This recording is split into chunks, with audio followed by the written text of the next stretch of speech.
नीम करोड़ी बाबा के अनेक भक्तों में से एक बुजुर्ग दंपत्ति भी थे जो फतेहगढ़ नामक स्थान पर रहते थे। अचानक एक रात को बाबा उनके घर आ गए रात रहने के लिए और उनका एक कंबल लपेटकर सो गए। बाबा ने खाना भी नहीं खाया।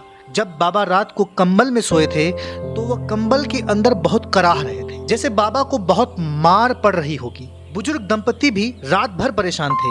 बाबा ने खाना भी नहीं खाया और कराह भी रहे हैं। पता नहीं बाबा को क्या कष्ट हो रहा है। सुबह बाबा उठे और उन्होंने रात भर ओढ़ा हुआ कंबल तह बनाकर दंपति को दिया और कहा, इसे गंगा जी में प्रवाहित कर दीजिए और ध्यान रहे इसे खोलकर मत देखना। दंपति ने बाबा जी की आज्ञा का पालन करते हुए कंबल को ले लिया। कंबल बहुत भारी लग रहा था। ऐसा लग रहा था कि जैसा कि बहुत सारा लोहा रखा हो और लोहा आपस में बज भी रहा था। मगर जब बाबा ने कहा तो उन्होंने बाबा की आज्ञा सिरोधार्य करके उस भारी कंबल को गंगा जी में प्रवाहित कर दिया। मिरेकल ऑफ लव में यह घटना 1943 की बताई गई है। उस समय द्वितीय विश्व युद्ध चल रहा था। ब्रिटिश सेना की तरफ से कई भारतीयों ने भी युद्ध में भाग लिया था और इसी युद्ध में वर्मा फ्रंट में इस बुजुर्ग दंपत्ति का इकलौता बेटा भी था। बुजुर्ग दंपत्ति ने अपना दुख बाबा को बताया तो बाबा बोले, चिंता मत करो, तुम्हारा बेटा 1 माह में वापस आ जाएगा। वास्तव में उनका बेटा 1 माह बाद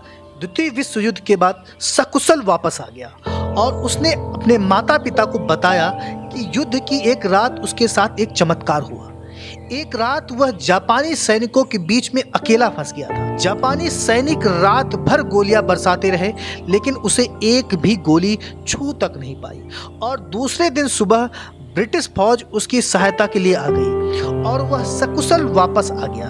इतना सुनते ही बूढ़े दंपत्ति की आंखें भर आई, क्योंकि जिस रात का जिक्र उनका बेटा कर रहा था उस रात बाबा नीम करोड़ी उनके घर आए थे और उनको बाबा के कराहने और भारी कंबल का राज समझने में देर न लगी। जब बाबा के इसी प्रकार की चमत्कारी घटनाओं का वर्णन उनके शिष्य रामदास ने अपनी पुस्तकों में किया तो बाबा की कीर्ति विश्व में फैलती गई। नीम करोड़ी बाबा को उनके भक्त हनुमान जी का अवतार मानते। बाबा जी हनुमान जी के परम भक्त थे। बाबा नीम करोड़ी ने दुनिया भर में हनुमान जी के 108 मंदिर बनवाए। दोस्तों, ये नीम करोड़ी बाबा जी की कहानी आपको कैसी लगी?